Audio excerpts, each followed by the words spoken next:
ایک دفعہ کا ذکر ہے کہ ایک سلطنت کا بادشاہ تھا، نہایت اچھا رحم دل اور ایک نیک انسان تھا، بہت زیادہ خیال رکھنے والا۔ اس کی ایک ملکہ بھی تھی جو بے حد حسین و جمیل اور خدا ترس تھی۔ وہ ملک کا نظام چلانے کے لیے اپنی سمجھ کے مطابق بادشاہ کو رعایا کی فلاح و بہبود کے بارے میں مشورے بھی دیا کرتی تھی اور بادشاہ ان پر عمل بھی کیا کرتا تھا۔ اللہ نے انہیں ایک چاند سا بیٹا بھی عطا کیا تھا، اس کا نام شہزادہ عدنان تھا۔ بادشاہ اور ملکہ دونوں اس کو دیکھ کر جیتے تھے۔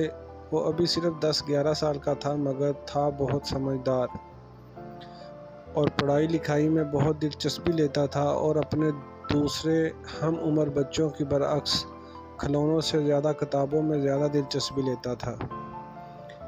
بادشاہ کو اس کی اس دلچسپی کا علم تھا، اس لیے وہ دور دراز کے ملکوں سے قصے کہانیوں کی کتابیں منگوا کر اس کو دیتا تھا، اور شہزادہ ان کتابوں کو بڑی دلچسپی سے پڑھا کرتا تھا۔ ان کتابوں کے پڑھنے سے اس کی عقل اور شعور میں اضافہ ہوتا تھا، اور اس کو طرح طرح کی معلومات بھی حاصل ہوتی تھیں۔ شہزادہ عدنان کے متعلق اسے مختلف مضامین پڑھاتے تھے۔ وہ اس کی ذہانت اور عقل مندی سے بہت خوش تھے۔ شہزادہ عدنان میں ایک بہت اچھی بات یہ تھی کہ اگر اسے سمجھ میں کوئی بات نہیں آتی تھی تو وہ سوال کرنے میں کوئی جھجک محسوس نہیں کرتا تھا۔ اس کے متعلق جب بادشاہ کو شہزادے کے علم و حکمت سے لگاؤ کی باتیں بتاتے تو بادشاہ بہت خوش ہوتا۔ پڑھنے لکھنے والے بچوں سے سب ہی خوش ہوتے ہیں اور ان سے محبت کرتے ہیں۔ ایک روز پہر کو جب شہزادے کے متعلق اسے پڑھا کر رخصت ہو گئے تو وہ باغ میں آ کر بیٹھ گیا۔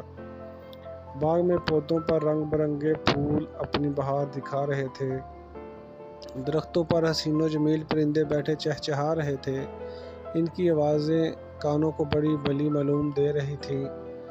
شہزادہ باغ میں بیٹھا کچھ سوچ رہا تھا، اتفاق سے دربار کا وقت بھی ختم ہو گیا تھا اور بادشاہ وہاں سے اٹھ کر سیدھا باغ میں آ نکلا۔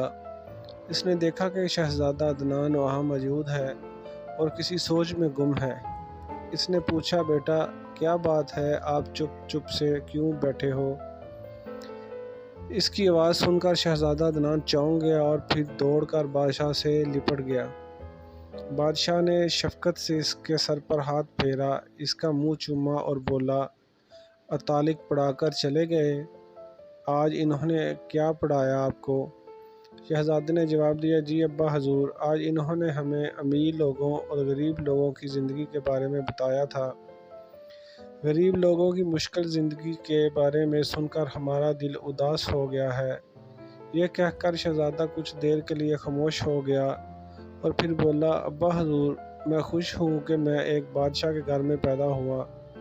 مجھے ہر طرح کا عیش و آرام میسر ہے، میں جو خواہش بھی کرتا ہوں وہ پوری ہو جاتی ہے۔ اس کی باتیں سن کر بادشاہ کو بڑا اطمینان ہوا کہ شہزادہ اپنی زندگی سے خوش ہے۔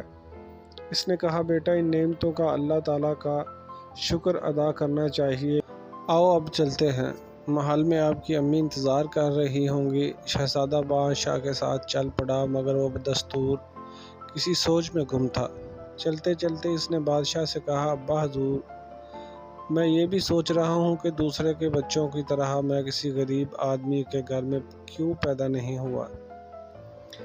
اس عجیب سوال پر بادشاہ کو بڑی حیرت ہوئی اور اس کی سمجھ میں نہیں آیا کہ وہ اس کو کیا جواب دے، اس لیے وہ خاموش ہی رہا۔ اسے خاموش دیکھ کر شہزادے نے پھر کہا، ابا حضور، استاد محترم نے بھی میرے اس سوال کا کوئی جواب نہیں دیا تھا اور بات بدل دی تھی۔ آپ بہت اچھے ہیں، میری تعلیم و تربیت کے لیے نہایت قابل و ذہین متعلق مقرر کر رہے ہیں، جو مجھے محل میں آ کر مختلف علوم کے بارے میں پڑھاتے ہیں۔ میں کسی بھی خواہش کروں پوری کی جاتی ہے۔ میں کہیں باہر جاؤں تو میری حفاظت کے لیے بہت سے سپاہی میرے ساتھ ہوتے ہیں۔ میں سوچتا ہوں کہ دوسرے بچوں کے ساتھ ایسا کیوں نہیں ہوتا؟ مجھ میں کیا خاص بات ہے جو ان تمام بچوں میں نہیں؟ بادشاہ لاجواب ہو گیا۔ شہزادے کی باتوں نے اسے فکر مند بھی کر دیا تھا۔ اس کی سمجھ میں نہیں آ رہا تھا کہ اس کی باتوں کا کیا جواب دے اور اسے کیسے مطمئن کرے۔ بادشاہ کے ساتھ جو محافظ چل رہے تھے وہ شہزادے کی باتیں سن کر زیر لب مسکرائے تھے اور دل ہی دل میں بادشاہ کے بے بسی لطف اندوز ہو رہے تھے۔ بادشاہ خاموشی سے اور سوچ بھی ڈوبا رہا۔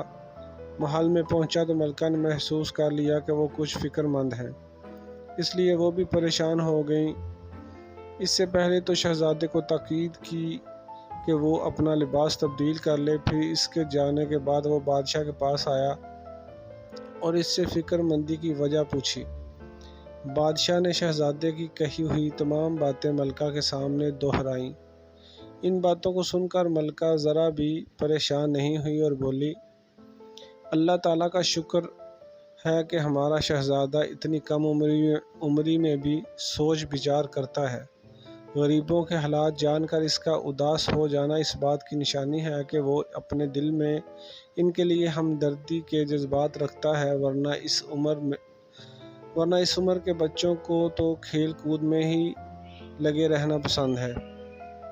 ان باتوں کی طرف دھیان ہی نہیں دیتے کہ آپ فکر نہ کریں، میں شہزادے کی اس بارے میں بات کروں گی اور یہ پتہ لگانے کی کوشش کروں گی کہ اس کے ذہن میں اس طرح کے سوالات کیوں اٹھ رہے ہیں۔ بادشاہ کو ملکہ کی اس بات سے اطمینان ہو گیا۔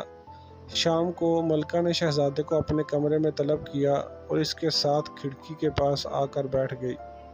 اس طرح طلب کیے جانے پر شہزادہ عدنان سمجھ گیا تھا کہ بادشاہ نے اس کی باتوں کا تذکرہ ملکہ سے ضرور کیا ہوگا، اس لیے وہ اپنی ماں کو دیکھ کر شرارت سے مسکرایا اور بولا، امی حضور، جو پوچھنا ہے پوچھئے، میں آپ کو ضرور بتاؤں گا۔ اس کی بات پر ملکہ کو ہنسی آ گئی اور وہ بولی، شہزادے، آپ بہت شریر ہو گئے ہیں، آپ کی سمجھ میں ساری باتیں آنے لگی ہیں۔ شہزادہ فوراً بولا، سوائے ایک بات کے۔